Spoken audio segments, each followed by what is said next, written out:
திராவிட சினிமாவின் நிகழ்காலம் அப்படிங்கிறது பெருசாக இல்லை அப்படிங்கிறது தான் ஒரு யதார்த்தமான ஒரு விஷயம். நான் முதலே சொன்ன மாதிரி 67க்கு பிறகு அது இருந்தது. திராவிட சினிமாக்கள் அதுக்கு பிறகுதான் 70களெல்லாம் எங்கள் தங்கம் படம்லாம் எடுக்கப்பட்டது அப்படின்னாலுமே கூட அது கொஞ்சம் கொஞ்சமாக குறைஞ்சிட்டு வந்தது. கலைஞர் மட்டும் அதை தொடர்ச்சியாகவே பண்ணிட்டு இருந்தாரு. சினிமாக்கள் அன்னைக்கு இன்னொன்று கிட்டத்தட்ட ஒரு 13 ஆண்டு காலம் ஆட்சி அதிகாரத்தில் திமுக இல்லாத ஒரு சூழல்ல எம்ஜிஆர் அதே திராவிட சினிமாவின் மூலமாக உருவான எம்ஜிஆர் ஒரு அசைக்க முடியாத முதலமைச்சராக இருந்த பொழுது அதை எதிர்ப்பதற்கும் சினிமாவை கலைஞர் பயன்படுத்தினார். அது எவ்வளவு தூரம் அது வெற்றிகரமாக இருந்தது வேற. பாலைவன ரோஜாக்கள் மாதிரியான படங்கள் வெற்றிகரமாக அமைந்ததை போல எல்லா திரைப்படங்களும் அமையவில்லை அப்படிங்கிறது வேற. அந்த ஒரு ஆர்ட் ஃபார்ம் அப்படிங்கிறத அதுக்கு பிறகு திமுக பெரிய அளவில் பயன்படுத்தவில்லை அப்படிங்கிறது யதார்த்தம் தான். இன்னைக்கு திராவிட சினிமா அப்படிங்கிற ஒன்று உருவாக முடியுமா அப்படின்னா, நான் முதலே சொன்ன மாதிரி திராவிட சினிமா இப்போ திராவிட இயக்கம் அப்படிங்கிறது ஒரு ஆட்சி அதிகார அவர் சொன்னதுடைய இவர் கேட்ட கேள்விக்கோடைய அதை கண்டினியூஸாகவே சொல்றேன். திராவிட அதாவது 67 ஆட்சிக்கு வந்ததுக்கு பிறகு அதற்கு முன்னால தொடர்ச்சியாக ஒரு அரசை எதிர்த்து உருவான ஒரு சினிமா அவங்களே அதிகாரத்துக்கு வந்ததுக்கு பிறகு அப்படி ஒரு சினிமா பண்ணா தங்களுடைய அரசையும் எதிர்த்து பண்ண வேண்டியிருக்குமே அப்படிங்கிற ஒரு சிக்கல் இருக்கு அப்படின்னு கேட்கிறாரு. ஏன்னா திராவிட சினிமாங்கிறது வெறுமனே காங்கிரஸ் அரசாங்கத்தை விமர்சிப்பது அப்படிங்கிறது மட்டும் அது பண்ணலாம். அது சமூகத்தில் இருந்த அதிகாரத்தையும் சேர்த்து தொடர்ச்சியாக கேள்விக்குள்ளாகிட்டே இருந்தது. அது பார்ப்பனியமாக இருக்கட்டும், சாதியமாக, ஆணாதிக்கம், நிலப்பிரபுத்துவம், இது எல்லாவற்றையுமே தொடர்ச்சியாக கேள்விக்குள்ளாகி இருந்தது. அப்ப அவங்க அதிகாரத்திற்கு வந்ததுக்கு பிறகும் கூட அதை கேள்விக்குள்ளாகக்கூடிய சினிமாக்களை அவங்களால உருவாக்கி இருக்க முடியும். ஆனால் அதை அவர்கள் உருவாக்கவில்லை. கலைஞரை தவிர மற்ற யாரும் அதில் பெரிய அளவில் கவனம் செலுத்தவில்லை அப்படிங்கிறது. அதுக்கு ஒரு மிக முக்கியமான காரணம் என்ன அப்படின்னா, இப்ப பெரியாரிடமிருந்து அண்ணா ஏன் விலகி திமுகவை உருவாக்குகிறார் அப்படின்னாலே பெரியாருக்கு ஒரு கருத்தியல் இருக்கிறது. அவர் பிரச்சாரம் பண்ணினால் போதும் அப்படின்னு நினைக்கிறப்ப இல்ல, நம்ம ஒரு அதிகாரத்தை கைப்பற்றி அதை சட்டங்களாக, திட்டங்களாக, அரசாணைகளாக நிறைவேற்ற வேண்டும் அப்படிங்கிறதுக்காக அவர் திமுக ஒரு இயக்கத்தை உருவாக்குறார். அப்ப இவங்க சினிமாக்கள் பேசிய பல விஷயங்களை சட்டங்களாகவும் திட்டங்களாகவும் பின்னால கொண்டு வராங்க. குறிப்பா பாத்தீங்கன்னா கைரிக்ஷா ஒழிப்பு அப்படிங்கிறத பராசக்தியில ஒரு வசனமாக கலைஞர் வைக்கிறார். பிச்சைக்காரர்கள் அப்படிங்கிற விஷயத்த பிச்சைக்காரர் மறுவாழ்வு இல்லங்கள் அப்படிங்கிறத கொண்டு வர்றாரு.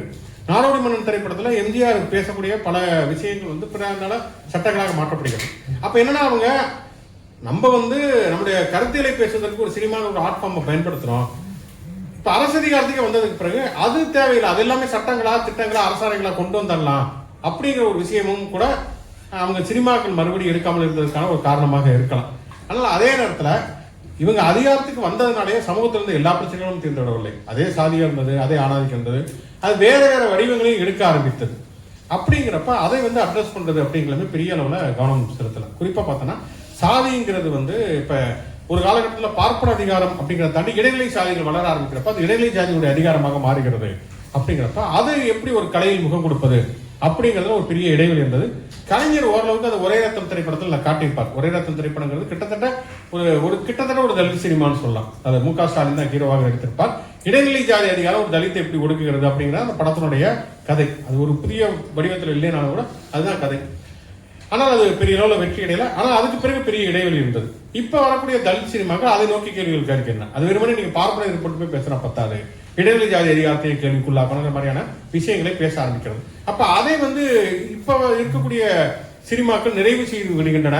அது உண்மையில இன்னைக்கு இருக்கக்கூடிய ஒரு அழகியின் அடிப்படையில பண்ண ஆரம்பித்து விட்டார்கள் அப்படிங்கிற ஒரு சூழல்ல அதுக்கான தேவை இல்லாம போன திராவிட சினிமா. இன்னொன்னு, திராவிட சினிமா என்பது இன்னைக்கு திராவிட சினிமாக்கள் இருக்கணும்னா இன்னைக்கு இருக்கக்கூடிய அழகியல் என்ன, இன்னைக்கு மக்களுடைய உலகியல் என்ன, இதுக்கேற்ற மாதிரியான படங்கள் இருக்கணும். நீங்க பழைய மாதிரி கலைஞர் மாதிரி வசனம் எழுதிட்டு நீங்க இன்னைக்கு சினிமா எடுக்க முடியாது. அப்படி எடுத்துதான் வேலுபெருமாறன் போன்றவர்கள் தோற்றார்கள். அப்ப என்னன்னா இன்னைக்கு இருக்கக்கூடிய ஒரு கலை வடிவம்ங்கிறது என்ன, உலக சினிமாக்கள் இதெல்லாம் பார்த்து உருவாக வேண்டும் அப்படிங்கிறது இன்னைக்கு சாத்தியமா அப்படிங்கிறது என்னை பொறுத்த வரைக்கும் அது ஒரு மிகப்பெரிய கேள்விக்குறி அப்படின்னு தான் சொல்றேன். நிகழ்காலங்கிறது பெரிய அளவில் இல்லைங்கிறப்ப எதிர்காலம் அப்படிங்கிறது நம்ம பெரிய அளவில் சொல்ல முடியாது. இன்னைக்கு திராவிட சினிமாவுக்கான தேவை இருக்கிறதானா அது நேரடியாக திராவிட அடையாளத்தில் வரணுங்கிற அவசியம்லாம் கிடையாது. அது வேற வேற வடிவங்கள் அது வரலாம். இன்னைக்கு ஒரு தலித் சினிமா வரலாம், இன்னைக்கு தலித் சினிமா கூட நாளைக்கு தேவையில்லாம போனா வேற ஒரு சினிமாவில் வரலாம். இப்ப தலித் சினிமா அப்படிங்கிறப்ப பொதுவான தலித் பிரச்சனைகள் பற்றி மட்டுமே பேசுகிறது.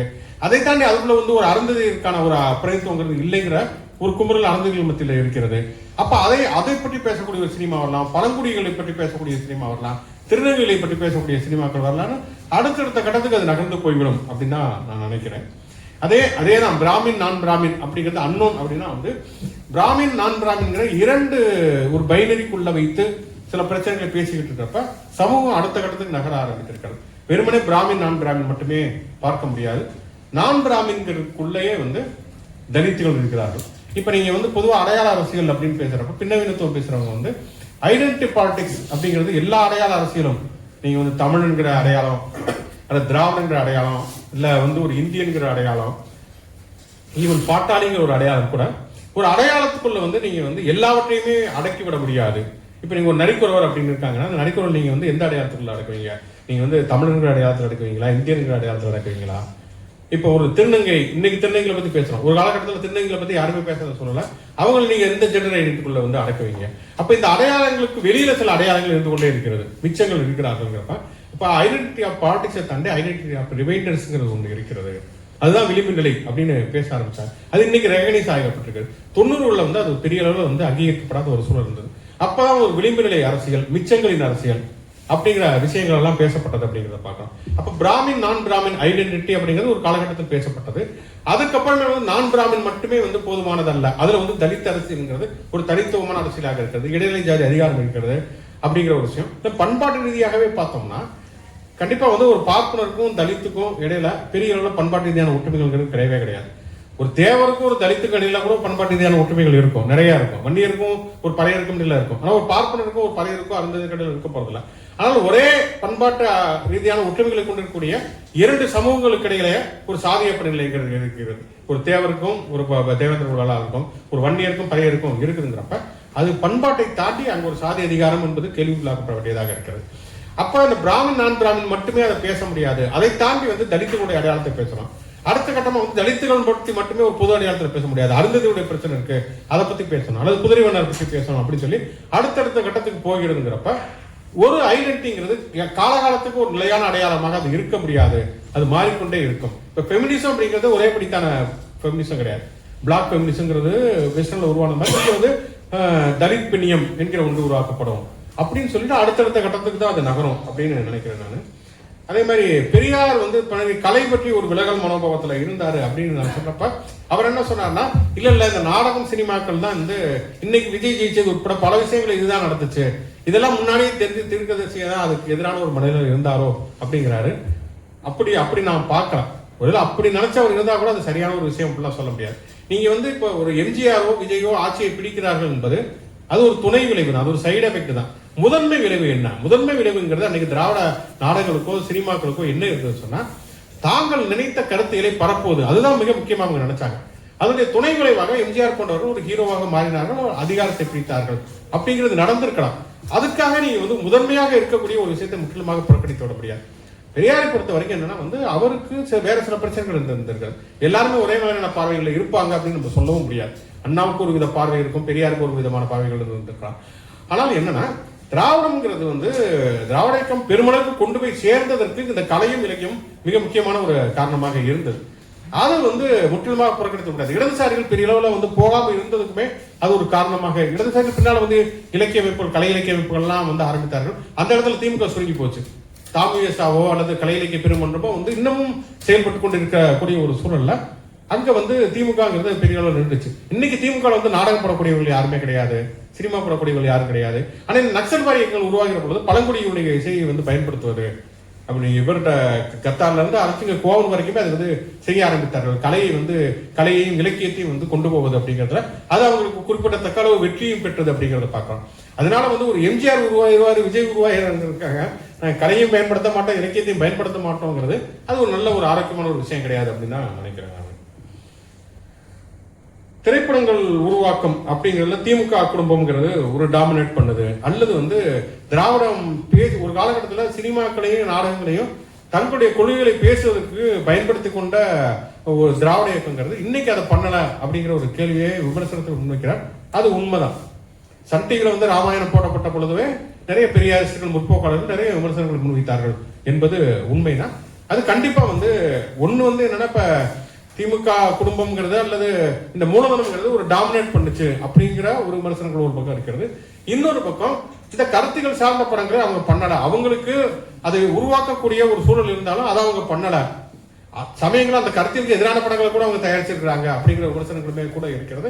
கண்டிப்பாக அந்த விமர்சனங்கள் நியாயங்கள் இருக்கிறது, அதை அவங்க தான் பொருட்படுத்தி விவாதிக்க வேண்டும்.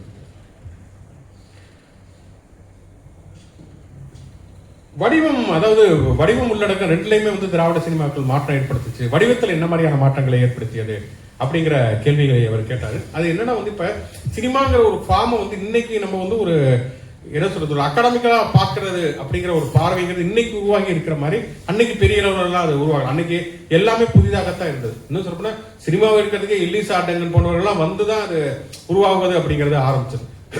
பெருமளவுக்கு வந்து திராவிட சினிமாக்கள் நாடகங்களுடைய விரிவாக்கமாக தான், எக்ஸ்டென்ஷனாக, நீட்சியாக இருந்ததுங்கிறது ஒரு உண்மைதான். ஆனால் அது என்ன மாதிரியான ஒரு ஃபார்ம் இருந்தது? அதுக்கு முன்னாலேயும் நாடகங்களுடைய கூத்துக்களுடைய ஒரு எக்ஸ்டென்ஷனாக சினிமாக்கள் இருந்த பொழுது அது என்ன மாதிரியாக இருந்தது? ஆனால் திராவிட சினிமாக்கள் நாடகங்கள் வந்து சினிமாக்களாக மாறுகிற பொழுது அது எப்படி மாறுச்சு அப்படிங்கிற ஒரு வித்தியாசம் தான் சொன்னேன். பெரிய அளவுல ஃபார்ம்ல வந்து மாற்றத்தை ஏற்படுத்தல. சில விஷயங்கள் நடந்தது. இப்ப நான் சொன்னது மாதிரி முதல்ல பிளாஷ்பேக் அப்படிங்கிறது அண்ணாவுடைய வேலைக்காரில் வந்தது. ஒரு ஆர்த்தாலஜிங்கிறது இன்னைக்கு படக்கூடிய சூழல அதை பத்திலாம் யோசிக்காத சூழல என்ன அதெல்லாம் பண்ணாரு அப்படிங்கிற விஷயங்கள்லாம் நடந்தது. தவிர பெரிய அளவு ஃபார்ம்ல ஒரு மாற்றத்தை ஏற்படுத்துறாங்கன்னு சொல்ல முடியாது.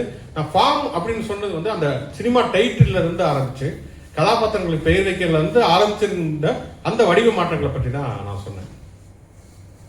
சங்கர் சினிமாக்கள் இங்கே தொடங்கியது அப்படிங்கிற ஒரு கேள்வியுமே முன்னிட்டிருந்தாங்க. என்னன்னா நீங்க திராவிட சினிமாக்களுக்கு ஒரு பெரிய இடைவெளிங்கிறது உருவாகுது.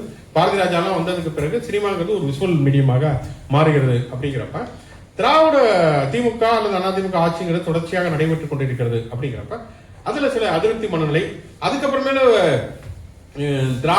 திராவிட இயக்கத்துடைய தாக்கமே இல்லாத ஒரு தலைமுறைங்கிறது உருவாகி வரக்கூடிய சூழல்ல வந்து ஒரு பொது புத்திங்கிறது உருவாக்கப்படுகிறது. ஒரு ஊழல் அப்படின்னாலே அது வந்து திராவிட இயக்கம் தான் வந்து உருவாக்கியது. ஒரு இந்த ஒழுங்கை வந்து சமூகத்துடைய ஒழுங்கை அதுதான் குலைச்சது அப்படிங்கிற விஷயங்கள் தொடர்ச்சியாக பொது புத்தியில் உருவாக்கப்பட்டது. அது விசுவனுடைய படமா இருக்கலாம், அல்லது ஒரு அரட்டை அரங்கமா இருக்கலாம். இதெல்லாம் தொடர்ச்சியாக ஒரு ஷோவுடைய பங்குங்கிறது மிக முக்கியமாக இருந்தது. மீடியாங்கிறது ரொம்ப ஸ்ட்ராங்கா பார்ப்பனர்கள் கையில் இருந்ததுங்கிறப்ப அது தொடர்ச்சியாக வந்து உருவாக்கப்பட்டது. இப்ப வந்து விகடனுடைய அட்டைப்படத்துல வந்து எம்எல்ஏ எல்லாம் வந்து திருடனா இருக்காங்கிற ஒரு கார்ட்டூன் வந்து அவர் பாலசுப்ரமணியன் கைது செய்யப்பட்டார் எம்ஜிஆருடைய ஆட்சி காலகட்டத்தில். அது கண்டிப்பாக கருத்து சுதந்திரத்துக்கு எதிரான ஒன்றுதான். ஆனா அதே நேரத்தில் பார்ப்பனர்கள் அதிகாரங்களில் இருந்த பொழுது இப்படியான விமர்சனங்கள் வந்ததா அப்படின்னு கேட்டா அப்படி பெரிய அளவுல வரல அப்படிங்கிறதையும் நம்ம பார்க்கிறோம். அப்ப வந்து என்னன்னா இப்படி ஒரு பொது புத்தி, அதாவது இவர்கள் திருடர்கள், பார்ப்பனர் இல்லாதவர்கள் வந்து அதிகாரத்துக்கு வருகிற பொழுது அவர்கள் திருடர்களாக மோசடி செய்யக்கூடிய இருக்கிறாங்க ஒரு பொது புத்தி, பொது கருத்து தொடர்ச்சியாகவே வந்து உருவாக்கப்பட்டது அப்படிங்கிறத நம்ம பார்க்கிறோம். அப்படிப்பட்ட ஒரு சூழல்ல தான் சங்கருடைய சினிமாக்கள்ங்கிறது இங்க வர ஆரம்பிக்குது. அப்ப இங்க சமூகத்துடைய பெரிய பிரச்சனை என்னன்னா இங்க ஊழல் தான் பெரிய பிரச்சனை. அந்த ஊழலை யார் பண்ணுவாங்கன்னா வந்து பார்க்ல வந்து படுத்து தூங்குறவங்க, 500 ரூபாய் 1000 ரூபாய் லஞ்சம் வாங்கக்கூடிய விஏஓக்கள், டாக்டர்ஸ், பெரிய பெரிய கார்பரேட்டுகளை விட்டுட்டு இந்த மாதிரியான விஷயங்களை கவனப்படுத்துவது அப்படிங்கிற ஒரு விஷயம் வந்து மீண்டும் மீண்டும் ஒரு பிரதானமாக இருந்தது. ஆனா இப்ப பெரிய அளவில் சங்கர் படங்களே பெரிய அளவில் வெற்றி பெறுவதில்லை. ஏன்னா அதுக்கப்புறம் நீங்க வந்து இப்ப நான் சொன்னது மாதிரி வந்து ஒரு பிளாக் ஹியூமர்ல இருந்து ஆரம்பிச்சு தலித் சினிமா வரைக்கும் வந்தது பிறகு பழைய சங்கர் பாணி படங்கள் வந்து வெற்றி பெறவில்லை. ஆனா இதுல ஒரு வினோதமான விஷயம் என்னன்னா இப்ப தாவேக்கு ஆட்சிக்கு வந்தது பிறகு கிட்டத்தட்ட சங்கர் பாணி மாதிரியான விஷயங்கள் அவங்க பண்றாங்க. அதிகாரத்துக்கு வந்தோடனே ஒருத்தர் வந்து ஒரு இடத்துல ஆய்வு பண்ணி டக்குன்னு ஒருத்தர் வந்து சஸ்பெண்ட் பண்றது. நீங்க முதல்வன் படம் வந்தப்ப பாத்தீங்கன்னா முதல்வன் படத்துல வந்து அர்ஜுன் டக்குன்னு அதை சஸ்பெண்ட் போயிட்டே இருப்பாரு. படம் பயங்கர ஹிட்டா ஓடிக்கிட்டு இருந்துச்சு. ஜெயலலிதா ஆட்சி அதிகாரத்துக்கு வந்து அவங்க அதையே பண்ணாங்க. 1.5 லட்சம் அரசு ஊழியர்கள் டக்குன்னு ஒரே நாள்ல வேலையை கொடுத்துக்கிறாங்க. எல்லாருக்கும் கும்பிட ஆரம்பிச்சிட்டாங்க. சங்கர் படத்தில் நடந்ததுனால யதார்த்தத்தில் நடந்துச்சுன்னு யாருமே எடுத்துக்கலாம். இப்ப நீங்க வந்து சில சஸ்பெண்ட் எல்லாம் பாத்தீங்கன்னா இப்ப ஒரு அர்ச்சகரை வந்து சஸ்பெண்ட் பண்றாங்க அப்படிங்கிறது ஓகே, அதை புரிஞ்சுக்க முடியுது. இப்ப கோயில்ல முடி நிறுத்துறாங்க, அவங்க ஒரு 20 ரூபாய் கூட வாங்கிட்டாங்கன்னா டக்குன்னு அவங்க வந்து தூக்கிடுறது அப்படிங்கிறது அது வந்து வேற சில பிரச்சனைகள் உண்டாக்கும். ஒண்ணு அவங்களுக்கு கொடுக்கப்படக்கூடிய ஒரு சம்பளங்கிறது நியாயமா இருக்குது, தேவையான அளவுக்கு இருக்குதுன்னா அவங்க 10 ரூபாய் 20 ரூபாய் கூட வாங்க வேண்டிய அவசியமே இல்லை. அப்ப இந்த 10 ரூபாய் 20 ரூபாய் லஞ்சத்தை ஒழிப்பது அப்படிங்கிற பேருங்கிறது உடனடியாக ஒரு பாராட்டை பெறும். ஆனால் அதே நேரத்தில் அது எவ்வளவு காலம் நீண்ட காலம் நிலைத்திருக்கும் அப்படிங்கிறது. அப்ப நீங்க பெரிய பெரிய பாலிசி டிசிஷன் எடுக்கக்கூடிய இடங்கள் எல்லாம் பெரிய அளவில் கவனம் செலுத்தாமல் இந்த மாதிரியான சின்ன சின்ன விஷயங்களை செய்தே மக்களை திருப்திப்படுத்த முடியுங்கிற ஒரு சூழல் இப்ப உருவாகி இருக்கிறது. இது வந்து நீண்ட காலத்துக்கு வந்து இது சக்சஸ்ஃபுல்லா இருக்குமா அப்படிங்கிறது இனிமேல் தான் நம்ம பார்க்க முடியும். அதனால வந்து சங்கர் படம்ங்கிறது இன்னைக்கு வெற்றி பெறல, ஆனா அரசியல் ரீதியாக ஏதோ ஒரு வகையில அது வெற்றி பெற்றுக்கிறது. அதனாலதான் அடுத்து அண்ணாமலையும் வருகிறார். அண்ணாமலை வந்து ஒரு டீபொலிட்டிகலைஸ் பண்ணிட்டு சும்மா வளர்ச்சி, இளைஞர்கள் டெக்னோகிராஃப்ட் வந்து உருவாகணும், இப்படி பண்ணா போதும் அப்படிங்கிற ஒரு மனநிலை உருவாகி இருக்கிறது. இப்ப கரப்பான் பூச்சி ஜனதா பார்ட்டினே பார்த்தோம்னாலுமே கூட இன்னைக்கு வந்து பிஜேபி எதிர்க்கக்கூடிய ஒரு வலிமையான அதிகாரம்ங்கிறத மாற்றுங்கிறது பெரிய அளவில் இல்ல. காங்கிரஸ் பலவீனமா இருக்குது, இடதுசாரிகள் அதை விட பலவீனமாக இருக்கிறார்கள்ங்கிறப்ப அந்த இடத்த நிரப்புறதுக்காக இது வருது, காக்ரோச் ஜனதா பார்ட்டிங்கிறது வருகிறது. அது உண்மையிலேயே வந்து ஒரு மாற்றுக்கான அரசியல் இருக்கிறதா அல்லது ஒரு மிடில் கிளாஸ் மென்டாலிட்டியிலிருந்து வருதா அப்படிங்களா இனிமேல் தான் தெரியும். அது வந்து இன்னொரு ஆம் ஆத்மி பார்ட்டியா இருக்குமா அப்படிங்களா இனிமேல் தான் தெரியும். அப்போ வந்து என்னன்னா சங்கர் படங்கள் என்பது இந்த பொதுப்புத்தி உருவாக்கத்தின் அடிப்படையில உருவானது. அது இன்னைக்கு வந்து அதுவுமே ஒரு வகையில ஒரு பழைய ஃபார்மா மாறிடுச்சு. இப்படி திராவிட சினிமாக்கள் இன்னைக்கு வந்து எடுக்க முடியாதோ அது மாதிரி சங்கர் படங்கள் எடுக்க முடியாத ஒரு சூழல்ங்கிறது இன்னைக்கு உருவாகி இருக்கலாம். ஆனால் அதே நேரத்துல அந்த ஒரு எஃபெக்ட்ங்கிறது இன்னைக்கு வரைக்கும் இருக்கிறது அப்படிங்கிறதையுமே நம்ம சமகாலத்துல பார்க்கிறோம். அதே மாதிரி வன்முறையை வந்து எப்படி காட்சிப்படுத்துவது அப்படிங்கிறது இன்னைக்கு இருக்கக்கூடிய சமகால சினிமாக்குடைய ஒரு மிகப்பெரிய பிரச்சனையாக இருக்கிறது. திராவிட சினிமாக்கள் காலகட்டத்தில் வன்முறைங்கிறதுல பெரிய அளவில் இல்லை. எம்ஜிஆர் கத்தி சண்டை போட்டா கூட அவர் பெரிய ரத்தம் பார்க்காம தான் கத்தி சண்டை எல்லாம் போடுவார். அவர் வந்து 3 தடவை அடி வாங்கி சின்னதாக ரத்தம் வந்து அது பெரிய அளவில் வன்முறையாகவே இருக்கார். பெருமளவுக்கு அவர் வந்து திருத்திடுவார், இல்லைன்னா இல்ல போலீஸ்ல கொண்டு போய் ஒப்படைச்சிருவாரு அப்படிங்கிறத பார்க்கறப்ப சட்டத்தின் ஆட்சியை நிலைநிறுத்துவது அப்படிங்கிறது திராவிட சினிமாக்கள் மிக முக்கியமாக இருந்தது. கலைஞருடைய பல படங்கள் பாத்தீங்கன்னா இந்த கோர்ட்டு சட்டங்கிறது தொடர்ச்சியா வந்து பராசக்தியுடைய கோர்ட் சீன்ங்கிறது ஒரு பெரிய பெஞ்சு மார்க்கு. அதே மாதிரி மனோகரா திரைப்படத்திலுமே வந்து பாத்தீங்கன்னா அவர் வந்து அரசவையில் வந்து வாதிடுவது அப்படிங்கிறது சட்டத்துக்கு ஆட்சிங்கிறது தொடர்ச்சியாகவே கலைஞருடைய படங்கள் அவருடைய திரைப்படங்களுடைய டைட்டில் கூட பாத்தீங்கன்னா நீதிக்கு தண்டனை, நியாய தராசு, இந்த மாதிரியான இதுதான் நிறைய இருந்தது அப்படிங்கறத நம்ம பார்க்கணும். நெஞ்சுக்கு நீதி, இதெல்லாமே வந்து ஒரு அரசியல் அமைப்பு சட்டத்துக்குள்ள வந்து ஒரு பிரச்சனையை தீர்ப்பது, அதற்கு வெளியில ஒரு வன்முறையை அல்லது சட்டவிரோதமாக போவது அப்படிங்கிறது இல்லாமல் இருந்தது அப்படிங்கிறத பார்க்கலாம். ஆனா இன்னைக்கு இருக்கக்கூடிய வன்முறைங்கிறது ஒரு சட்டத்தை கவர்மெண்ட் படங்கள் எல்லாம் என்கவுண்டர்களை நியாயப்படுத்துவதெல்லாம் வர ஆரம்பிச்சது அப்படிங்கிறது. இன்னைக்கு இருக்கக்கூடிய வன்முறைங்கிறது இந்த குழந்தைகளுடைய வீடியோ கேம்ல இருந்து எல்லாமே வன்முறையாக இருக்கிறது அப்படிங்கிற ஒரு விஷயத்தையுமே பார்க்கிறோம். அது வந்து தமிழ் சினிமாக்கள் வந்து அது பிரதிபலிக்கிறது அப்படிங்கிறத பார்க்கிறோம்.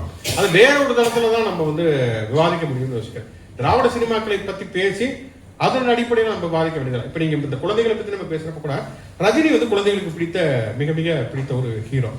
ஆனா வந்து அவருடைய படங்கள்லயுமே கூட பாத்தீங்கன்னா அந்த சண்டை காட்சிங்கிறது எம்ஜிஆர் படத்துல எப்படி பெரிய ரத்தம் இருக்காதோ தலையை துண்டிக்கக்கூடிய அளவுக்கு மாறி இருக்கு. இன்னைக்கான சந்தைங்கிறது அப்படியானதா மாறி இருக்குது. ரஜினியே தலையை வெட்டக்கூடிய அளவுக்கான சூழல் மாறி இருக்கிறது. இன்னைக்கு குழந்தைகள் வந்து ஒரு வயலட்டான ஒரு வீடியோ கேம் வந்து பாக்குறது இயல்பாக்கம் செய்யப்பட்டிருக்கிறது அப்படிங்கிற சேர்த்துதான் நம்ம புரிந்து கொள்ள முடியும் அப்படின்னு. அதே மாதிரி எம்ஜிஆர் நாயக பிம்பம் அண்ணாவுக்கு இருந்த உணர்வுங்கிறது மற்றவங்களுக்கு இல்ல அப்படிங்கிற ஒரு விஷயத்தையுமே அவர் சொன்னாரு. ஆனால் இந்த ஒரு ஹீரோக்கள் நாயகர்கள் உருவாவது அப்படிங்கிறது குறித்த விமர்சனங்கள் திராவிட இயக்கத்துக்குள்ளேயுமே இருந்திருக்கு. இப்ப எம்.ஆர். ராதாவை பத்தி சொல்லுகிற பொழுது எம்.ஆர். ராதா வந்து சினிமாங்கிறது வேற, பர்சனல் லைஃப்ங்கிறது வேற, பாலிடிக்ஸ்ங்கிறது வேற ரொம்ப ரொம்ப கவனமாக இருந்தார். அவர் ஒரு முறை பேட்டி கொடுத்துட்டு இருந்தப்ப அவங்களுடைய மனைவி வர்றாங்க. அப்ப வந்து போட்டோகிராஃபர் போட்டோ எடுக்க வரப்ப அவர் தடுக்கிறார். நான் தான் நடிகை, நீ என்னை எடு, ஏன் குடும்பத்தை எடுக்கிற அப்படின்னு வந்து மலேசியாவில் பேசிய உரையில கூட சொல்றார், யார் நம்பி வேணாலும் போ, சினிமாக்கார நம்பி போகாத அப்படின்னு. ரசிகர் மன்றங்களை அவர் வந்து அமைக்கிறதை விரும்பலாம். ஒரு கேள்வி பதில வந்து நான் வந்து உங்க மேல ரொம்ப அபிமானம் இருக்கு, ஆனா வந்து நான் உங்களுக்கு ரசிகர் மன்றம் அமைக்கலாம்னா அதை நீங்கள் விரும்ப மாட்டீங்கன்னு சொல்லி இங்க இருக்கக்கூடிய ஒரு திராவிடர் கழகத்தோட சொன்னாரு. உண்மையாங்கிறப்ப அவன் உண்மைதாங்கிறார். இன்னொருத்தர் கேட்கிறார், நீங்க வந்து முதல்வராகி விட்டீர்கள் என்றால் முதலில் என்ன சட்டம் கொண்டு வருவீர்கள் அப்படின்னு கேட்கிறப்ப அவர் சொன்னாரு, நான் முதல்வராகிவிட்டால் இந்த மாதிரி கேள்வி கேட்பவர்களை தூக்கில் போடுவதற்கு சட்டம் கொண்டு வருவேன் அப்படிங்கிறார். சினிமாக்காரன்னா உடனே அந்த சினிமா மட்டும் நிற்கணும் அப்படிங்கிற பார்வை இருந்தது. அதே மாதிரி வந்து இப்ப ஒரு காலகட்டத்தில் வந்து திமுகவில் சினிமா நடிகர்களுடைய ஆதிக்கம் அதிகமாயிருச்சு அப்படிங்கிற விமர்சனத்தை ஈவி.கே. சம்பத் முன்வைக்கிறார். முன்வைத்துதான் அதுக்கப்புறம் வெளியிலேயே போறாரு. ஆனா என்ன அவர் இன்னொரு சினிமாக்காரோட போறாரு, கண்ணதாசனோட போறாரு அப்படிங்கிறத பாக்குறோம். அப்ப வந்து என்னன்னா அந்த சினிமாக்காரர்களை அந்த ஸ்டார்டமை வந்து தங்களுடைய அரசியலுக்கு பயன்படுத்திக் கொள்வது அப்படிங்கிற ஒரு விஷயத்தை எல்லாருமே பண்ணாங்க. அண்ணாவில இருந்து கலைஞர் வரைக்கும் எல்லாருமே பண்ணாங்க. பிறகு அவர்களுக்கே அது சிக்கலாக மாறியது. உண்மையிலே அவர் சொல்ற மாதிரி அண்ணாவிடம் இருந்த அந்த கூறுணர்வுங்கிறது பின்னால வேற யார்ட்டையுமே இல்லாமல் இருந்திருக்கிறார். கலைஞர் அதை ஸ்டார்டமை பயன்படுத்திக்கிறாரு. பின்னால கலைஞருக்கே அது மிகப்பெரிய சவாலாக மாறியது. கலைஞராலேயே அதிகாரத்தை வந்து கைப்பற்ற முடியாத அளவுக்கு எம்ஜிஆர் அசைக்க முடியாதவராக மாறினார் அப்படிங்கிறது வந்து கண்டிப்பாக அது இருந்திருக்கலாம். அதுக்கப்புறம் நடிகர் கட்சிகளாம் கலைஞர் எழுத ஆரம்பிச்சாரு அப்படிங்கிறதையும் பார்க்கிறோம்.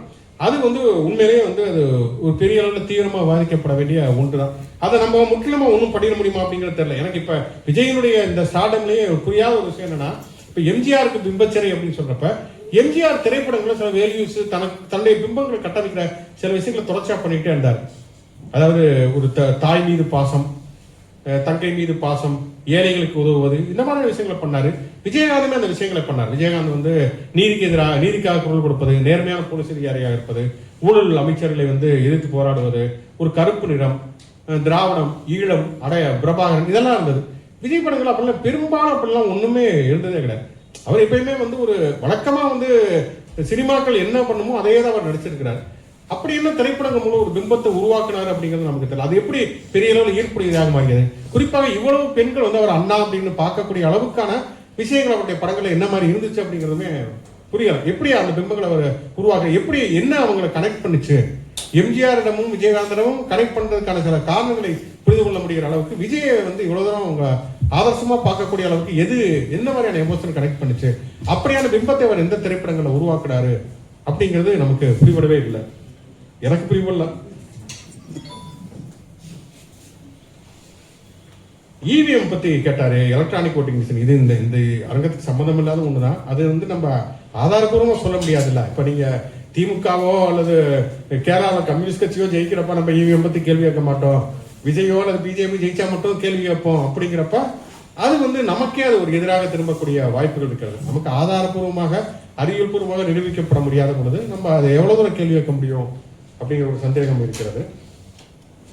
அதே அந்த திராவிட சினிமா வந்து அதிகாரத்துக்கு எதிராக, அது அவங்க ஆட்சிக்கு வந்துட்டு அதிகாரத்துக்கு எதிராக எடுக்க முடியாதனாலதான் அதை எடுக்கலையான்னு கேட்டாங்க. அது முன்னாடியே சொல்லிட்டேன். இப்ப லப்பர் பந்து மாதிரியான படங்கள் இணக்கத்தை நோக்கி நகர்கிறது. அதாவது இரண்டு ஒடுக்கும் சாதி ஒடுக்கப்படும் சாதிகளுக்கு இடையில் ஒரு இணக்கத்தை முன்வைக்கிறது அப்படின்னா வந்து அது வந்து ஈவன் மாரிசுராஜ் படங்கள்ல கூட இருக்கு. பரியரும் பெருமாள்ல இருந்தது, பைசல்ல இருந்தது. அப்படி பைசல்ல வந்து அந்த ஒரு ஒரு தலித் செயல்பாடு என்பதை ஒரு தலித்துக்கு எப்படி பிரச்சனையாக மாறுகிறது என்பதை பற்றிலாம் பைசன் பேசுகிறதுங்கிறத பார்க்கலாம். நம்ம வந்து ஒரு ஒரு சினிமா, அது எந்த சினிமாவா இருக்கட்டும், திராவிட சினிமா, தலித் சினிமா, எந்த சினிமாவா இருந்தாலும் இப்படிதான் இருக்கணும் அப்படிலாம் நம்ம ஒரு ஃபார்முலாவை வகிக்க முடியாது. சமூகத்துல வெவ்வேறு விதமான சாத்தியங்கள் இருக்கிறது, பிரச்சனைகளுடைய பரிமாணங்களும் வேற வேற மாதிரியாக இருக்கிறது. அப்படிங்கிறப்ப ஒவ்வொருத்தருடைய வாழ்க்கைங்கிறது ஒவ்வொரு மாதிரியானதாக இருக்கும். நீங்க வந்து ஒரு ஆதிக்கத்தை இது நியாயப்படுத்துகிறது அப்படிங்கிறப்ப நம்ம அதை கேள்விக்கு உள்ளாக்கலாம். அதே நேரத்தில் வந்து ரெண்டு பேரும் எப்பயுமே அடிச்சுட்டே தான் இருக்கணும் அப்படின்னு நம்ம சொல்லிடவும் முடியாது. முதல்ல என்னன்னா ஒரு உரையாடல்ங்கிறது தேவை அப்படிங்கிறது பார்ப்பனர்கள் கூட ஒரு உரையாடல்ங்கிறது தேவை அப்படிங்கிறது மிக முக்கியம். அதே நேரத்தில் நீ அதிகாரம் செலுத்தக்கூடாது, நம்ம எல்லாமே ஒரு சக மனிதர்கள் தான் அப்படிங்கிற ஒரு நிலைக்கு நகரணும் அப்படிங்கிறது மிக முக்கியமான ஒரு விஷயம். அது வந்து திராவிட சினிமானாலதான் லப்பர் பந்து அப்படி எனக்கு வந்துச்சுன்னா நான் கருதல. லப்பர் பந்துங்கிறது அது ஒரு வகை மாதிரியான ஒரு சினிமா தான். அது ஒரு உரையாடலை நோக்கி முன்வைத்தது. அதே நேரத்தில் தலித் பிரச்சனையை வந்து ரொம்ப தீவிரமாகவும் சினிமா அலையினோடய அது வந்து ஒரு அட்ரஸ் பண்ண ஒரு சினிமா அப்படின்னு தான் நினைக்கிறேன். நன்றி. போதுமான அளவுக்கு திருப்திப்படுத்துற அளவுக்கு பதில் சொல்லியிருக்கேன் நினைக்கிறேன்.